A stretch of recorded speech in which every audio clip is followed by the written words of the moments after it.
Don't listen to me. I don't know what I'm doing. All right, this is my 1966 Harley FLH. It's a generator shovelhead, the first year generator shovelhead, and my favorite year. I'm going to talk about it front to back. I'm sure I'm going to forget a lot, but that's just how it goes. In 1966, they made about 7,800 FLHs. And we're approaching the end of Harley before AMF took over. So here's what happened with AMF. It's American Machine and Foundry. What happened was in the mid to late 60s, Harley-Davidson was in some financial hardships. And there were some companies that were looking at them and thinking we might be able to, you know, sweet talk some people that had a lot of shares. We might be able to get, you know, a majority share of the company and that's essentially a hostile takeover. So that was something they were being threatened with. And that was in the mid to late 60s. And then, so Harley started shopping around for a company that they could live with, purchasing Harley-Davidson and owning a majority share. And they found AMF, and AMF, you know, they found each other, however that worked. And in 1969, Harley-Davidson and AMF entered into an agreement, and AMF bought the majority shares of Harley-Davidson. And it stands for American Machine and Foundry, AMF. So in 1969, AMF purchased Harley-Davidson. So Harley-Davidson has always existed, and even during the AMF years, Harley-Davidson existed. It's just that during the AMF years, there was Harley, and then AMF bought them and was the parent company. So that's kind of how that went down. And then in 1981, a group of stockholders and investors and board members and such for Harley-Davidson wanted to buy back Harley-Davidson and buy the shares, the majority shares that AMF owned. And in 1981, AMF then sold its shares back so that Harley-Davidson no longer had a parent company, and they said in 1981, the eagle soars alone. So this is pre-AMF, and in fact, through 1968 is pre-AMF. And there were some problems that happened during the AMF years. Now, AMF also produces bowling equipment. And so a lot of people refer to AMF years as bowling balls. And if you go bowling, you'll see AMF on some of the, you know, machinery around bowling. So in '69, Harley-Davidson was still producing the generator shovelhead engine. It was the last year of generator shovelhead engine. And then in 1970, Harley-Davidson came out with the cone shovelhead engine. Now the cone shovelhead engine just doesn't have this kidney shape, you know, down here, because this is a generator, and the cone shovelhead is really a fantastic package, the cone. It's a fantastic package where the alternator then is contained within the, you know, really close to the crank, and it makes a really neat V-shaped package. But I, like many people, really love the generator shovelhead engines. This is a generator, and that's why it has to be this shape, right? I love the generator because, to me, it shows more of the mechanics of the engine. You know, you see the more mechanics going on. That's my impression of it. But the problem with AMF, getting back to that, is that AMF, their goal was to make money, you know, and in order to make more money, what they did is they ramped up production. So in '66, the production was 7,800, 67, 7,750, 68, 7,072, 69, when AMF bought Harley, 7,300, and then 1970, 7,600. So it took a little while for AMF to kind of do what they were planning on doing, which is ramp up production.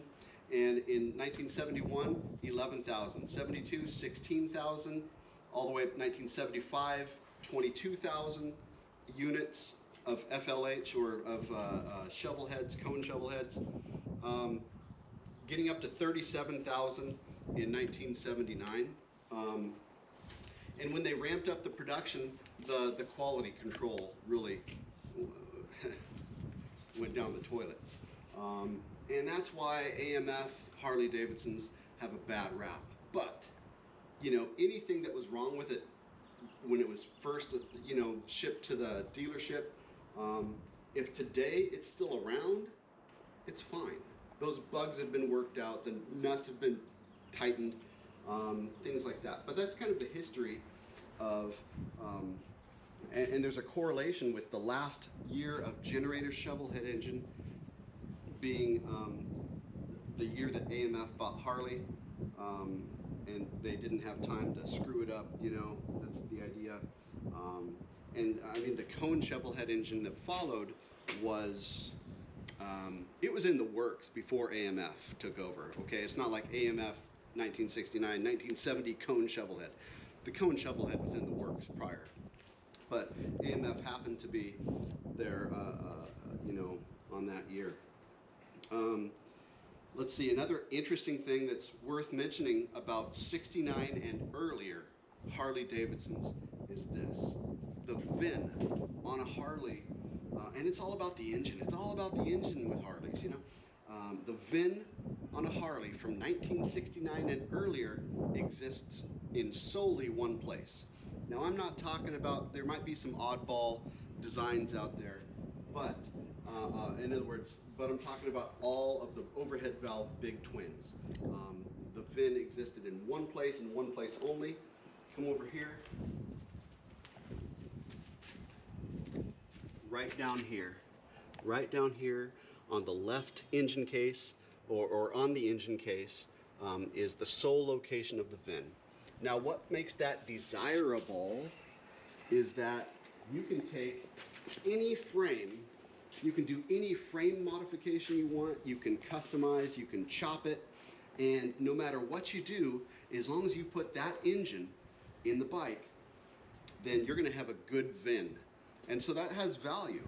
You know, in 1970, they started putting the VIN on the neck, and it may have also been on the engine, but at that point in time, once you put the VIN on the neck, you can't stretch it and rake it and, you know, do crazy chopper kind of stuff to it. So that's kind of the story there. I got this bike a couple of years ago, and my goal was to keep it as original as possible, or to make some subtle modifications to not do anything that couldn't be undone, right? Because when I got it, it did not have factory original paint. This is not factory original paint. If it had factory original paint, I would not have made these modifications. Because it didn't, I felt like I had, you know, a little bit of leeway to play around with it. And I'm going to talk about the fairing. That's a big modification, okay? And a huge modification that I made to this bike is that these tanks have been raised about 1.5 inches, okay? The tanks have been raised with some custom brackets and such, and also these bags have been lowered about 2 inches, maybe 2.5 inches. And here's my thought there. Here, back up and get a look from over there again. Yeah. Here's my thought there. The kind of pinnacle of design for Harleys, in my opinion, as far as the frame and the overall aesthetic, is this line right here. This line of the frame coming down, and in the rigid frames that existed with the big twins until 1957, this frame came straight down. There was no rear suspension. Came straight down to the hub of the rear wheel. And what I liken that to aesthetically, okay, and hear me out, what I liken that to is that you have a lady's narrow waist coming down, and then you have the hips. All right? That's kind of my impression of that premium look. Well, when Harley added the electric start, they had to take this, they already had rear suspension in, and they had to take this frame and bend it up a little bit to accommodate the battery, the starter, oil tank, oil bag, you know, and such. So my goal with this was to clear up this space using a solo seat and to lower the bags to accentuate as best I can the fender that's behind it. So you get, it's a compromise, right? Because it has electric start and an original frame. But I wanted to, so I lowered the saddlebags for that purpose.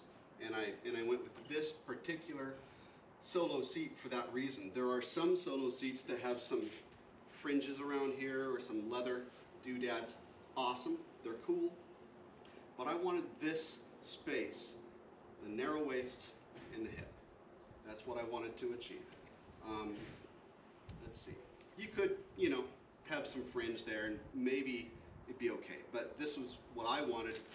So this is, and it's kind of like, it's an old pogo seat, which is super comfortable. And they used this design on Harleys when they had rigid frames and no rear suspension. And even when they had no rear suspension, if you were riding on a pogo seat, man, it was a smooth ride. No problems at all. But I kind of like that this looks like a tractor. Let me show you something. There's like an old John Deere tractor seat. In fact, what do you think? Maybe I should just put this on. I'll paint it white.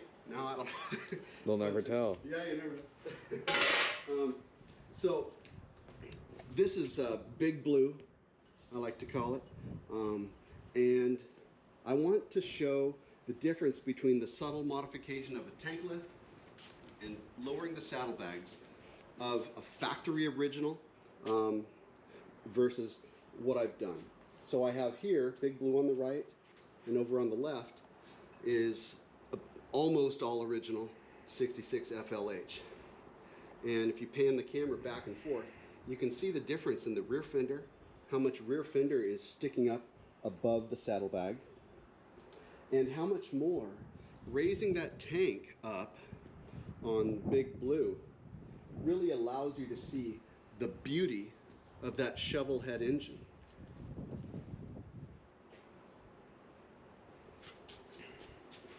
Yeah.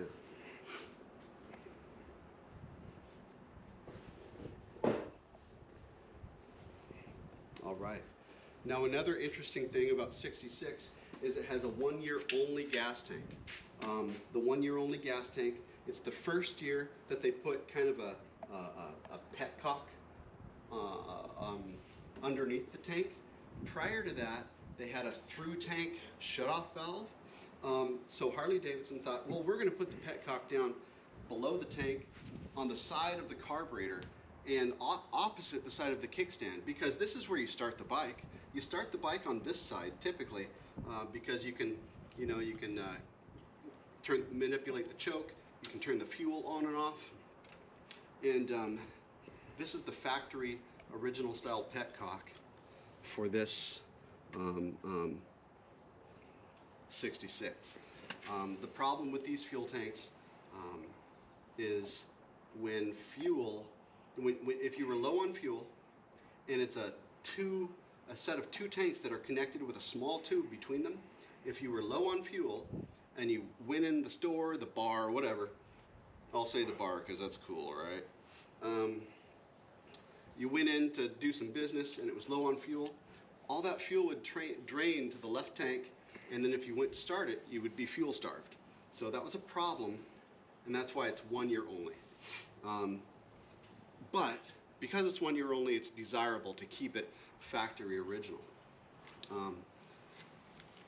But I went with this Golan. So here's the thing, when you're making small changes on a motorcycle, everything matters, okay?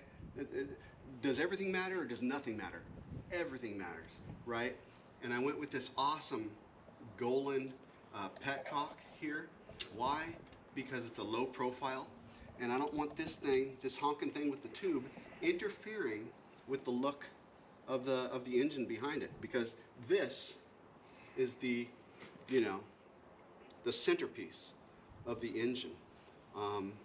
It did not have the factory original carburetor on it. The factory original was a Linkert DC7. So I went with this SU carburetor, which is, listen to me, the most beautiful carburetor ever on anything. They make them for a lot of European cars, but I mean, this is a gorgeous carburetor. But I didn't want to go with an off-the-shelf air filter, so what I did, that there is the cover of what's called a Fat Boy microphone. So this is a Shure Fat Boy microphone used from like in the 40s and 50s. Elvis Presley used one of these microphones. That's what they say. This very one, he used this microphone. I'm joking. But I just made a little adapter, and I just thought, man, aesthetically, it just matches.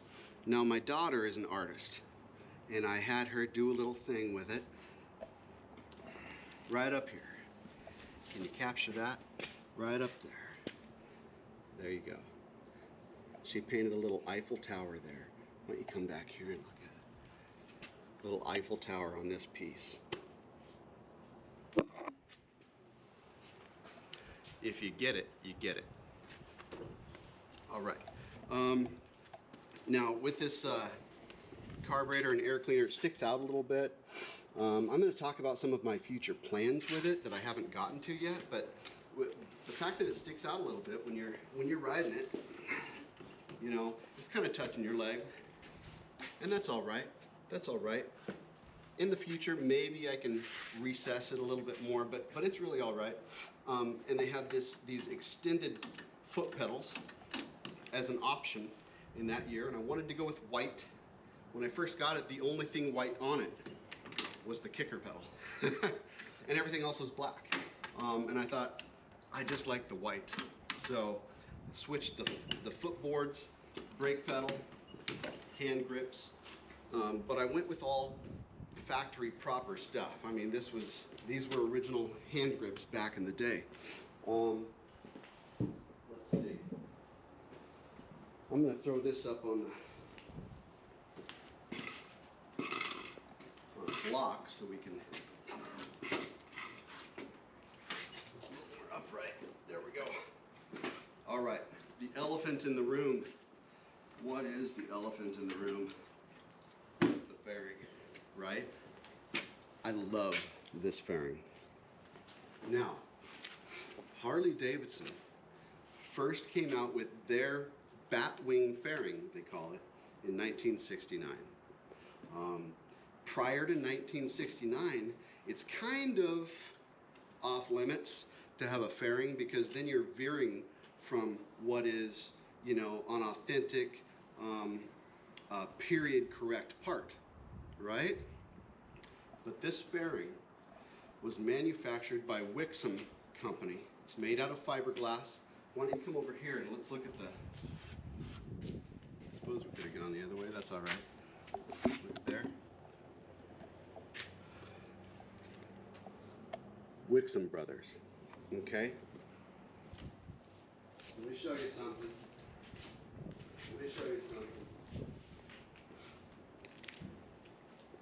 So in 1966, here is September of 1966, Cycle magazine.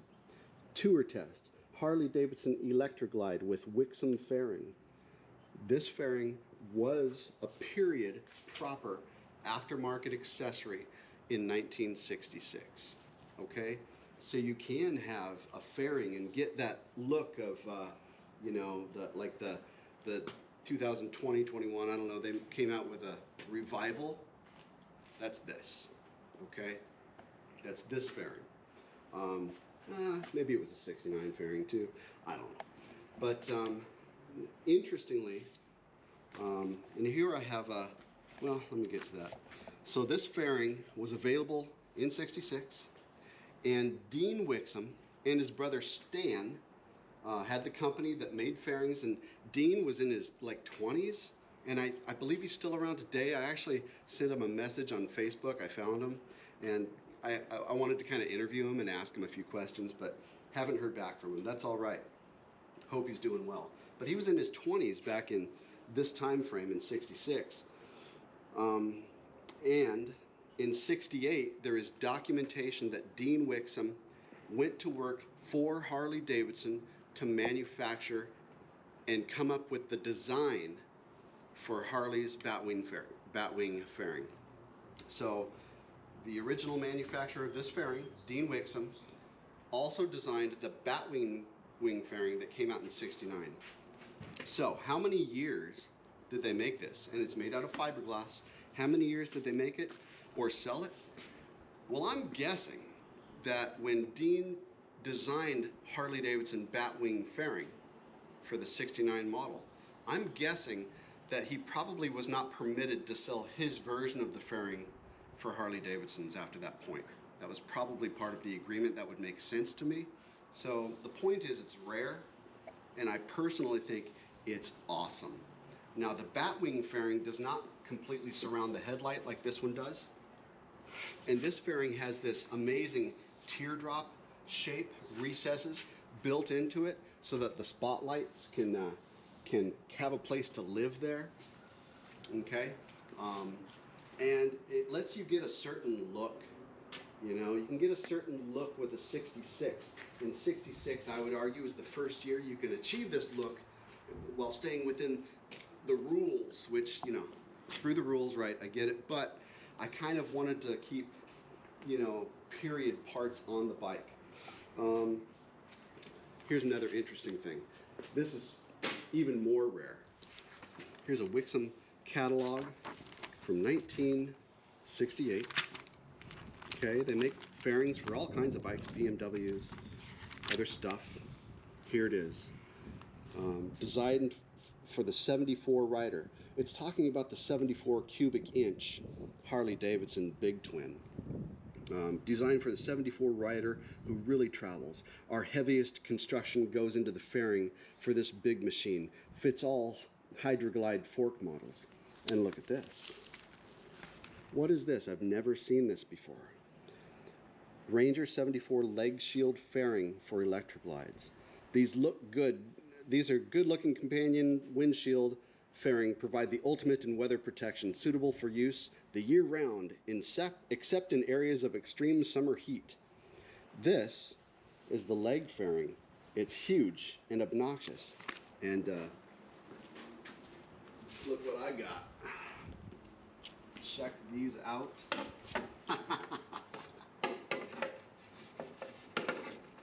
Get on now. There's one.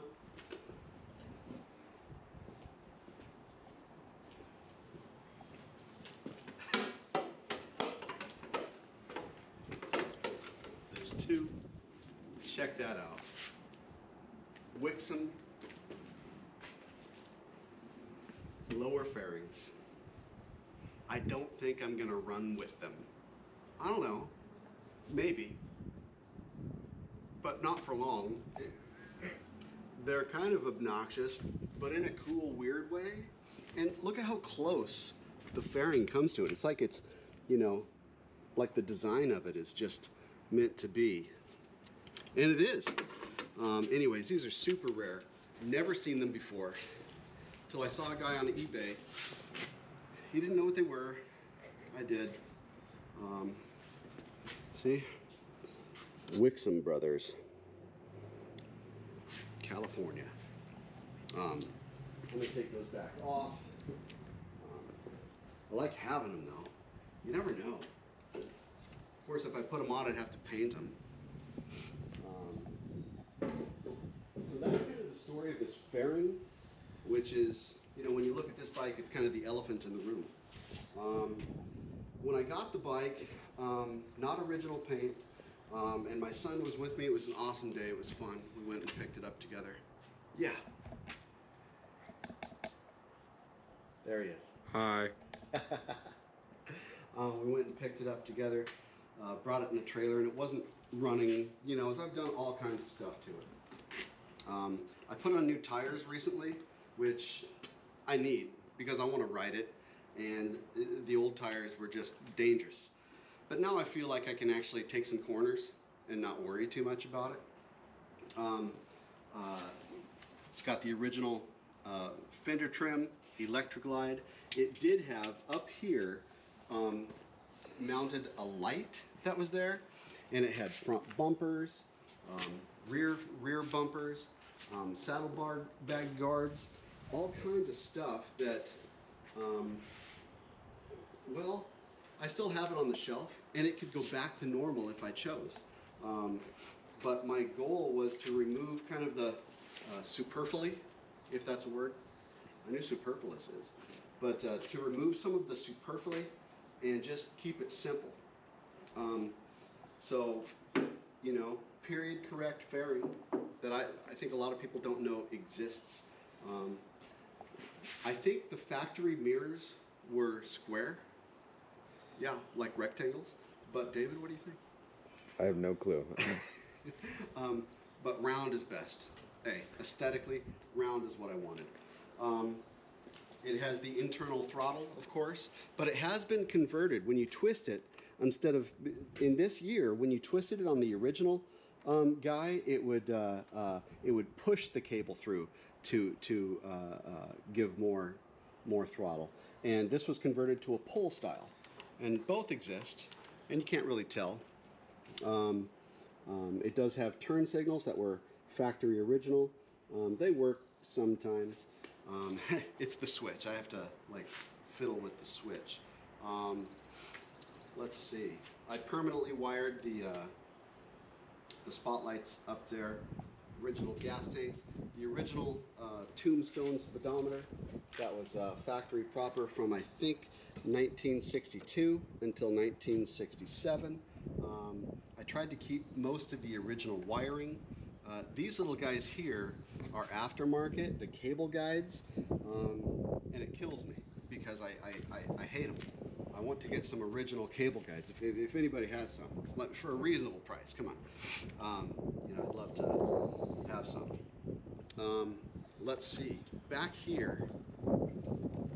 Now I have a buddy of mine, Gary Hasseltine.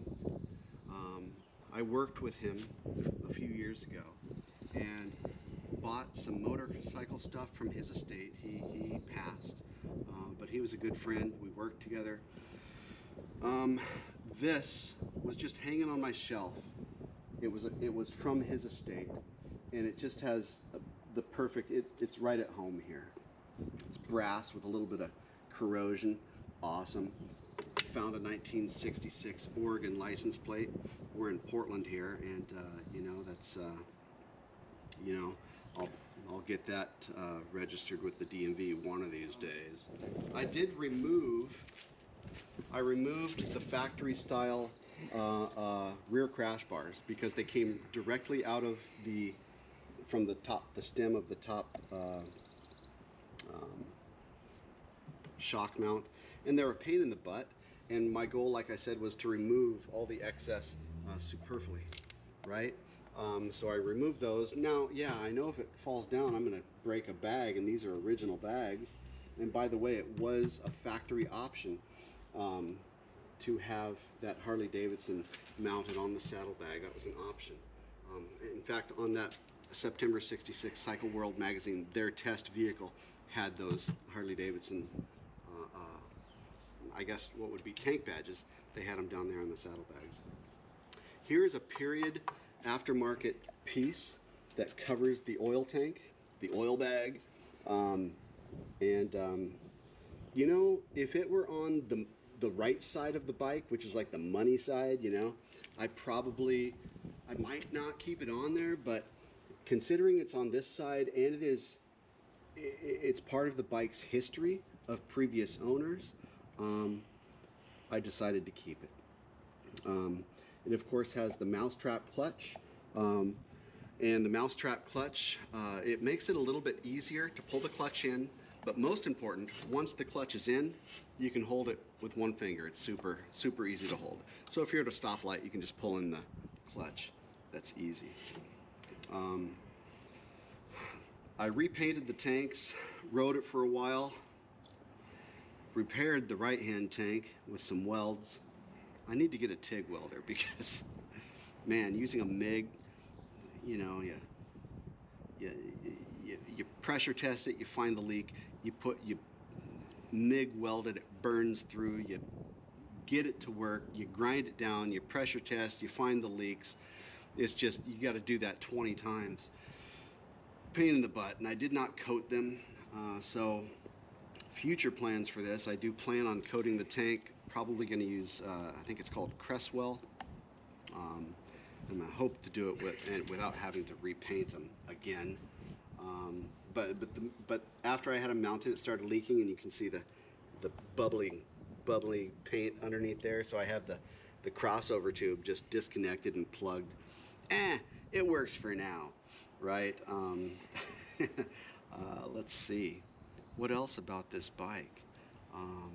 Oh, there's some really neat on the inside. This is from 65 through 69. This solid outer primary cover, which is awesome because it's original and neat, but the downside is you can't make any clutch adjustments. You have to take the footboard off, you have to take this piece, the whole outer primary off to make clutch adjustments.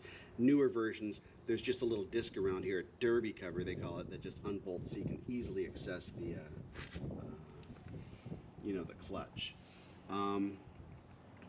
Let's see, what else about this bike? Front mechanical drum brake.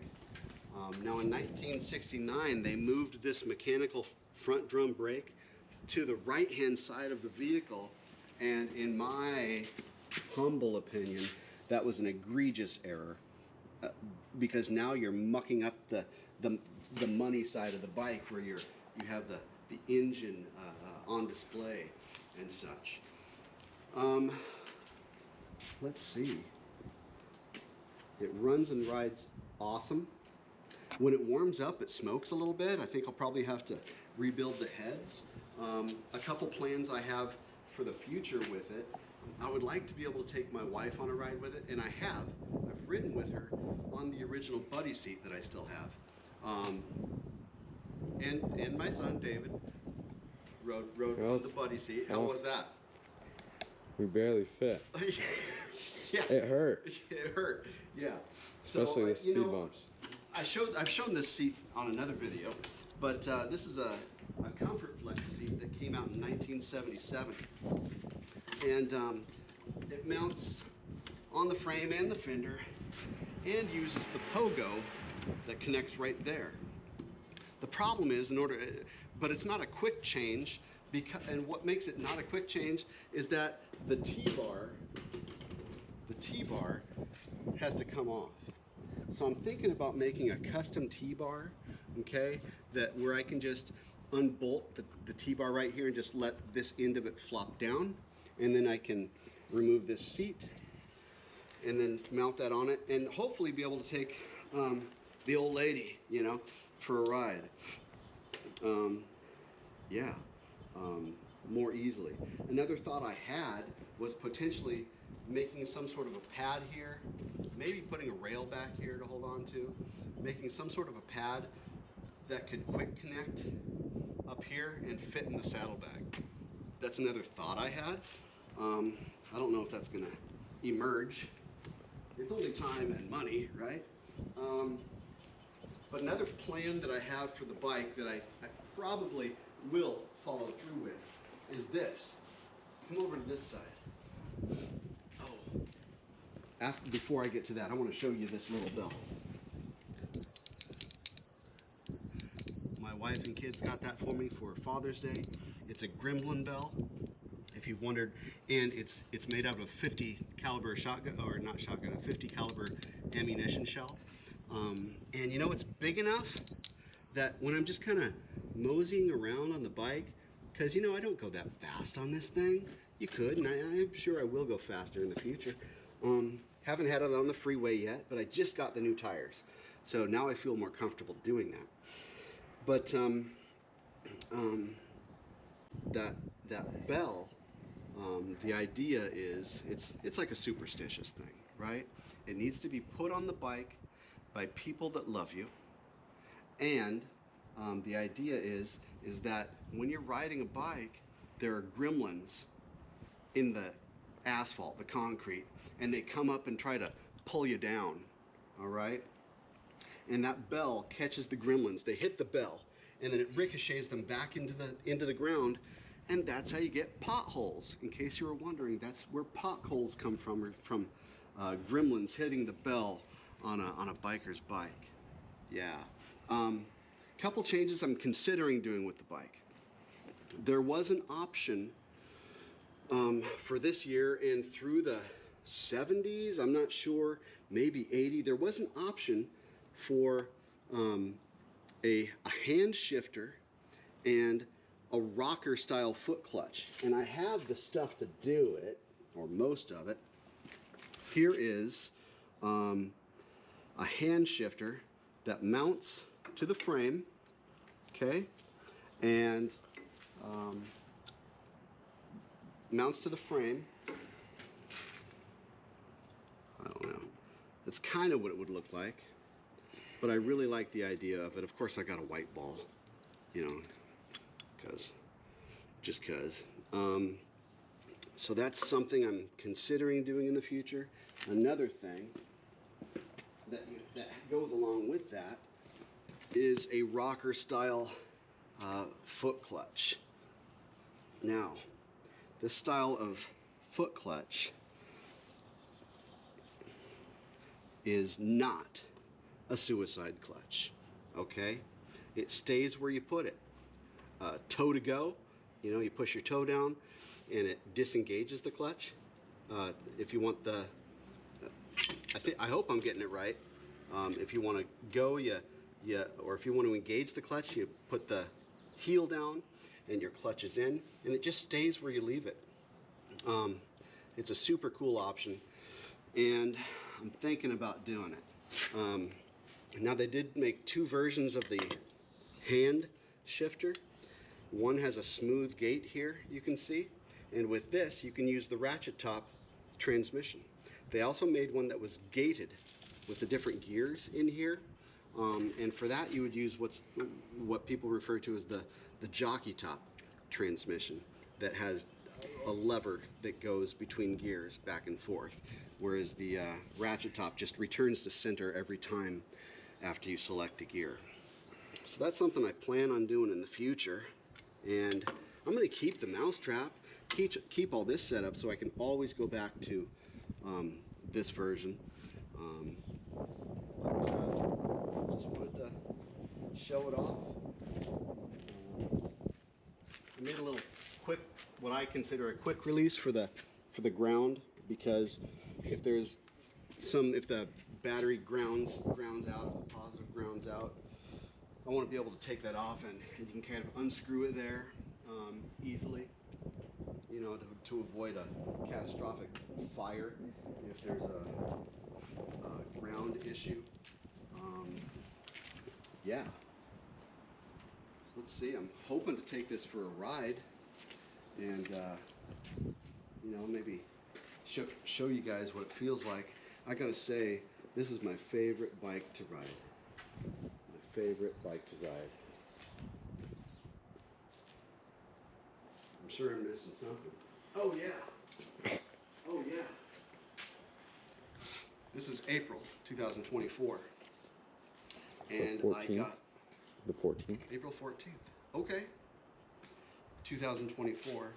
And I'm gonna go to the One Motorcycle Show in Portland, Oregon.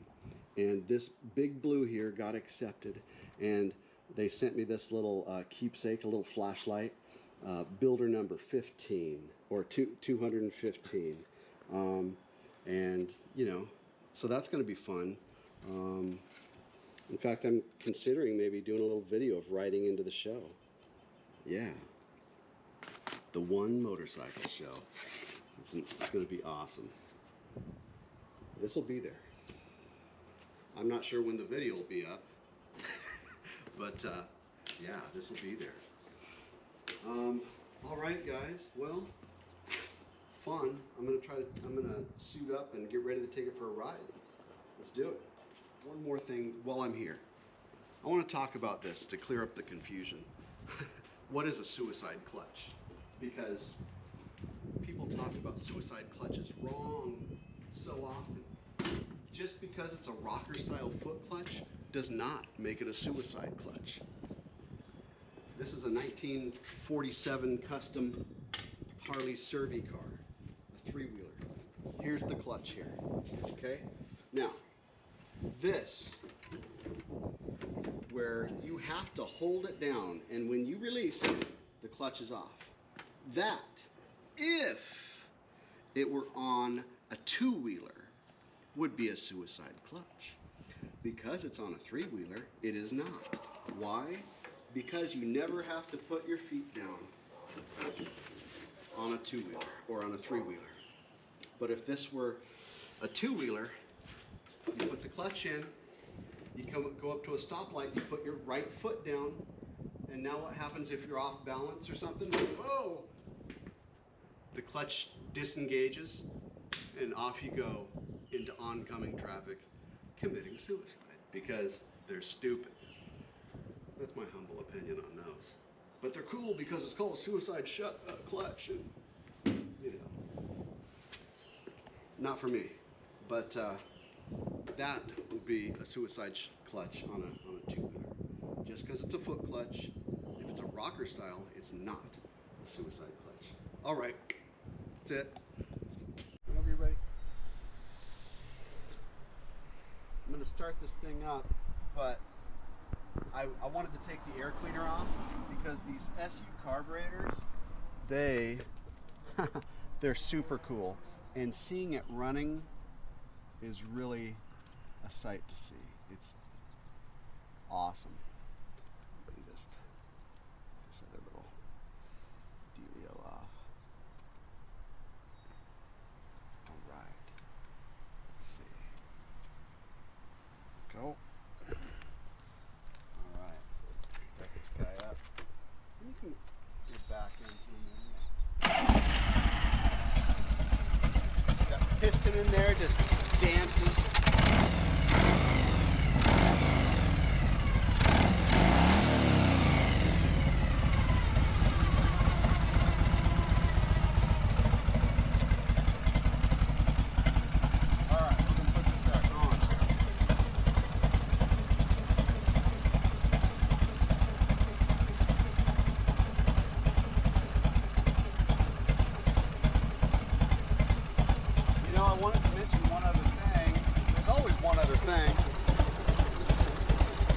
Yeah, I think you can hear me.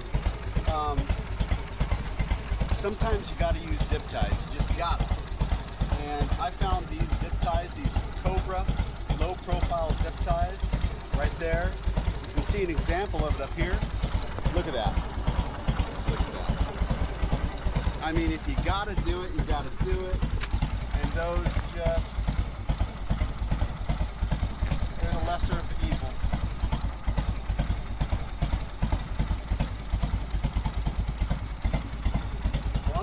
Up and take this bad boy for a little ride.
Feels good.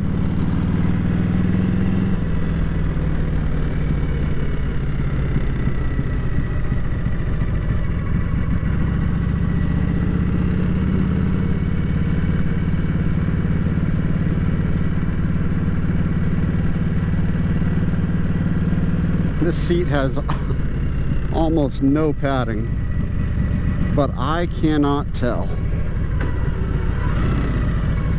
It's just the right shape for my butt.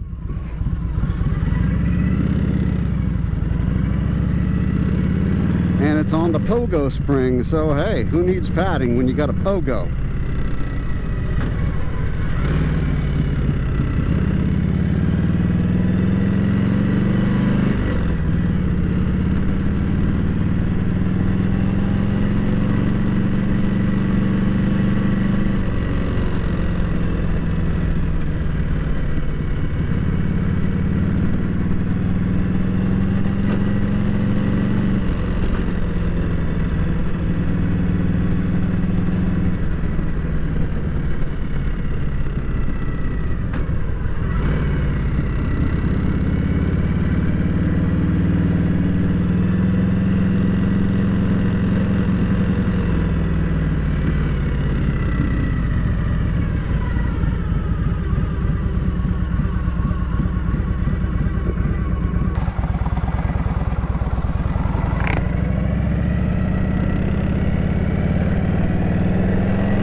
Look at this. Favorite thing, seeing yourself in the picture window.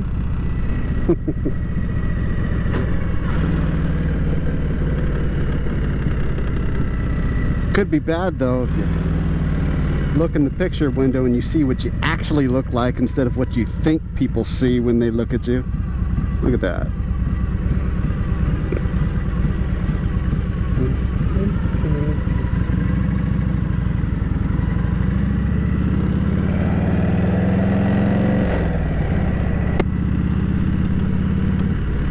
When I first got this thing, man, it was tough shifting the transmission.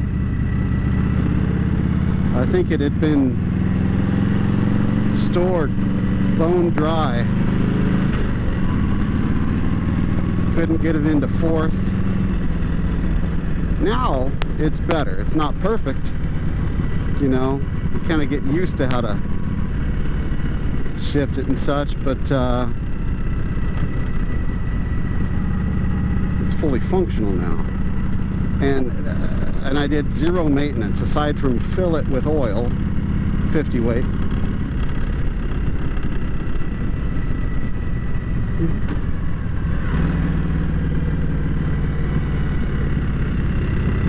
Every once in a while I hear the little cling clang of my little gremlin bell down there.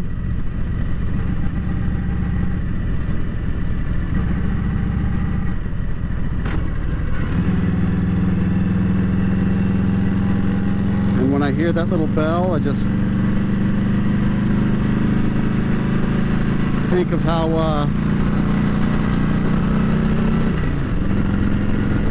my wife and kids put that bell on for me.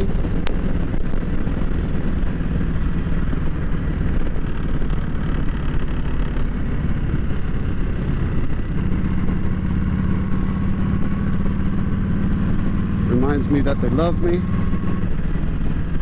Or they fake it well. Ah, they love me.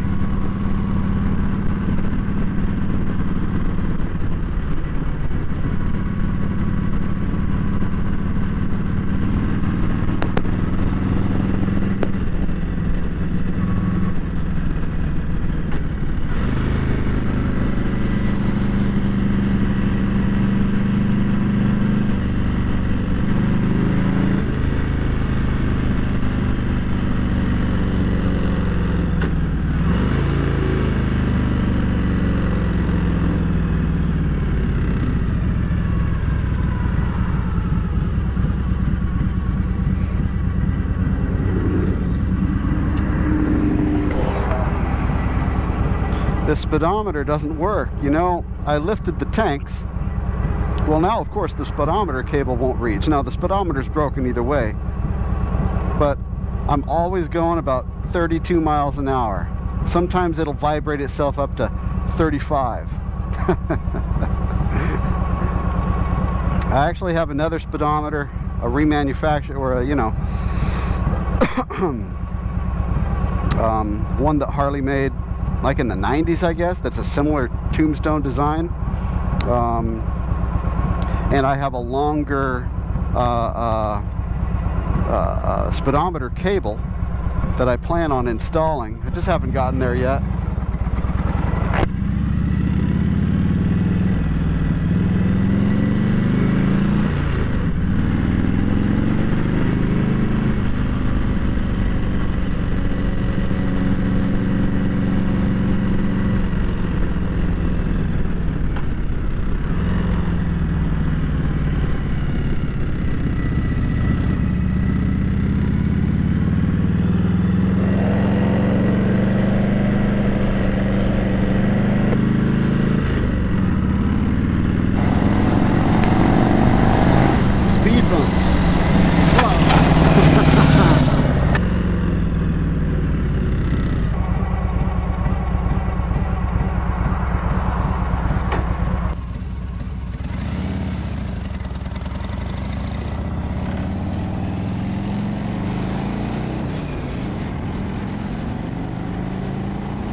Guess I should have worn my sunglasses.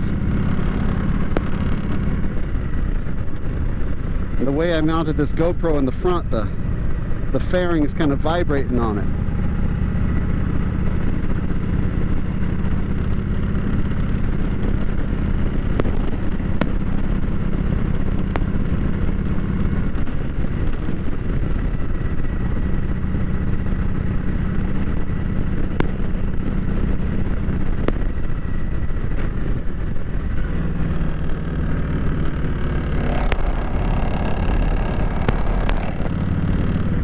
Now the rear shocks have an adjustment, so you can make them stiffer. And I need to make them stiffer. My goal would be to make them as stiff as possible, because with this pogo seat, I mean, who needs a rear shock? Literally. I ran for many years with no rear shock on a pogo.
Whoops, I left my turn signal on.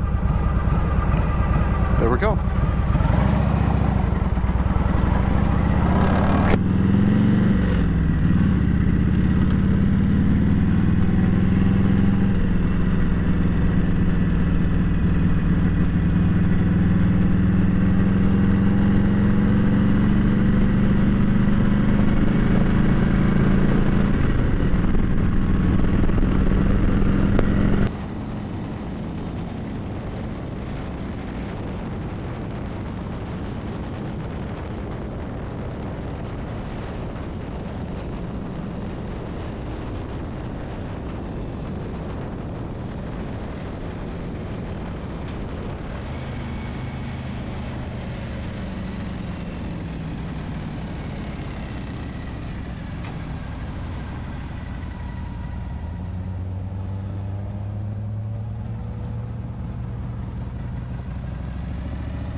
Yeah, it feels good.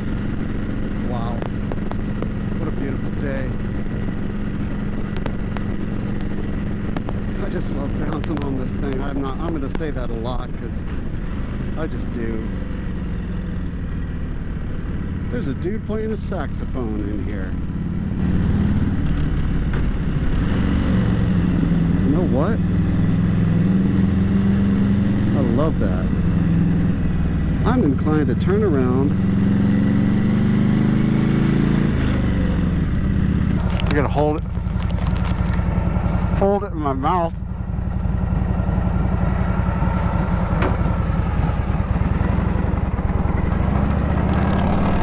Watch it go flying away.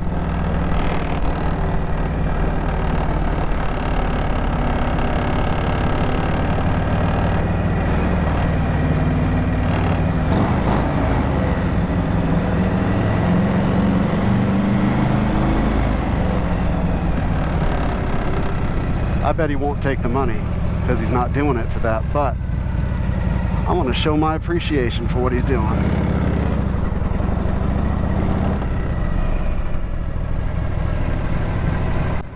Hey, I appreciate what you're doing here. Whoop.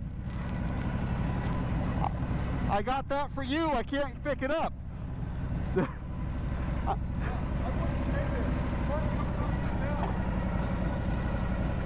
Okay, you think you can get that? Go up there with you? I'm not sure if I can make that corner. You'll get it. You'll get it. All right, yeah.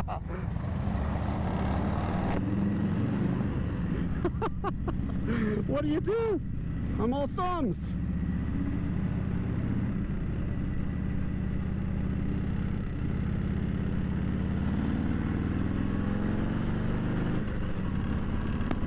Bouncing around, yeah.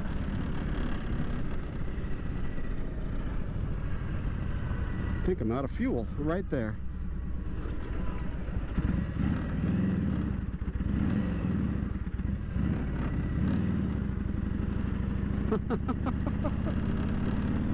Right where the camera car was. I just flipped the Golan petcock up to reserve. Oh, what a beautiful view.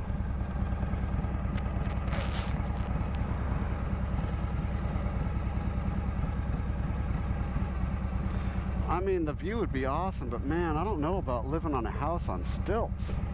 My golly, I'm just waiting for the car that's filming to pass, but look at that. Might as well get a good look at the, who doesn't like to look at themselves? Nah.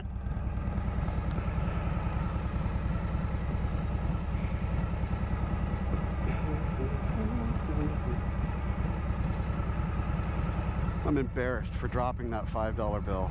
He'll get it, but that's a dangerous corner. So he was hesitant even to step into the street. I don't blame him. It's not worth $5. The wind will blow it back to him. I bet that would sound pretty cool, playing your instrument in a, you know, in a tunnel like that. Almost as good as a 66 FLH flying through there.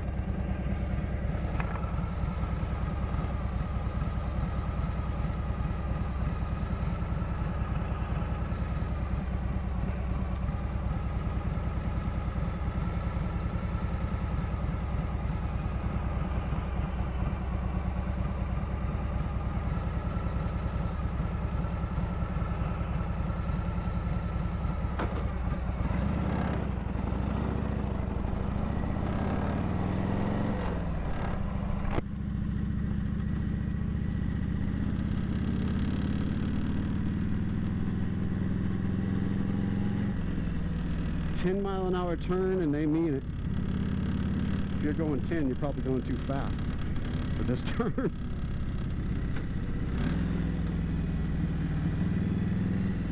Maybe if you're on a sport bike. This ain't no sport bike.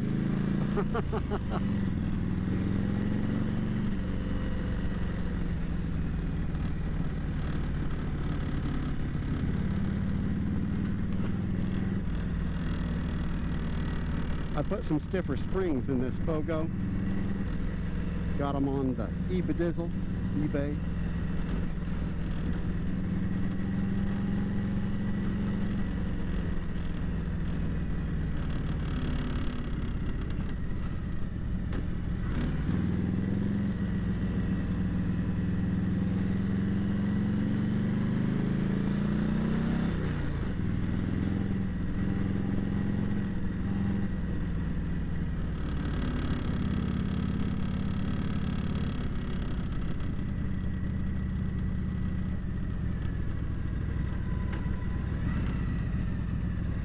Climbers.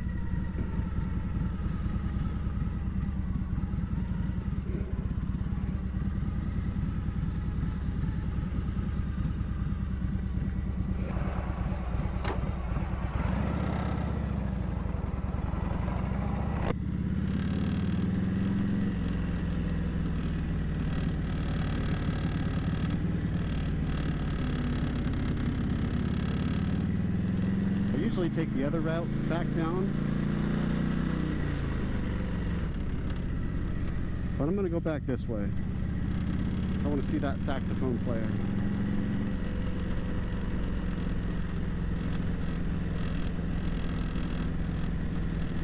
I was riding this thing. When I got it, the rear master cylinder was full of old dried up gunk. Had to clean it out. I honed it with a small little hone.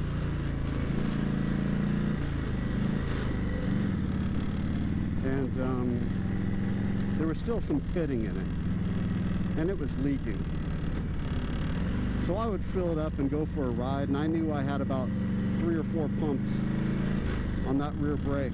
So I just used my front brake as much as I could. Save the rear brake for emergencies. I finally got a new one in. Super dangerous not having that. But there again, you know, you have an original part that was replaced with a brand new one. Is it still all original? No. Not that this was all original to begin with, it's been repainted, but aside from that, it could go back to very close, aside from the paint. Go back real easy. Modifications I've done to it are nothing that's irreversible. We'll see if the saxophone player's still in here.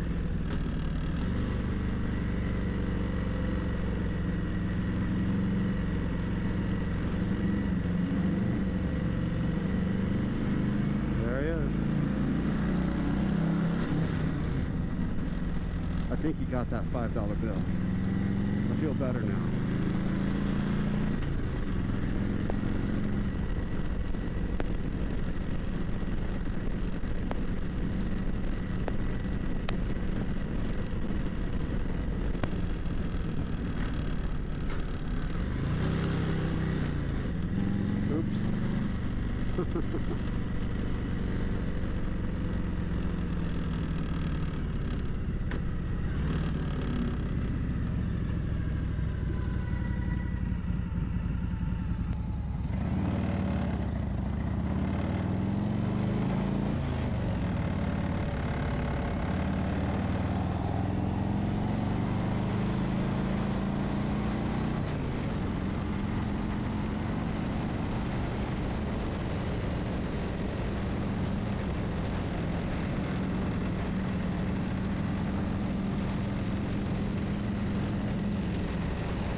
How does the bike make you feel when you're riding it? You know, and I've recently come to understand that, you know, there's a lot of complex,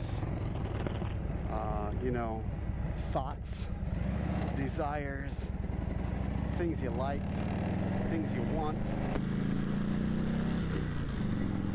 that all get packaged up into something we call a feeling, because every subtle nuance of all of those details, things we want, our desires, you know, it's kind of too much for us to process. So the way this makes me feel is amazing. There's another picture window. Hey!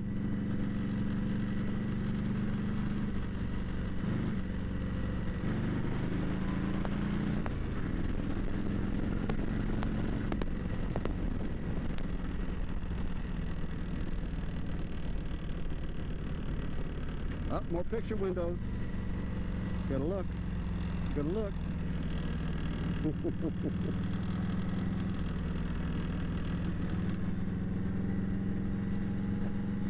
Comfortable with this solo seat, and I have it set pretty high.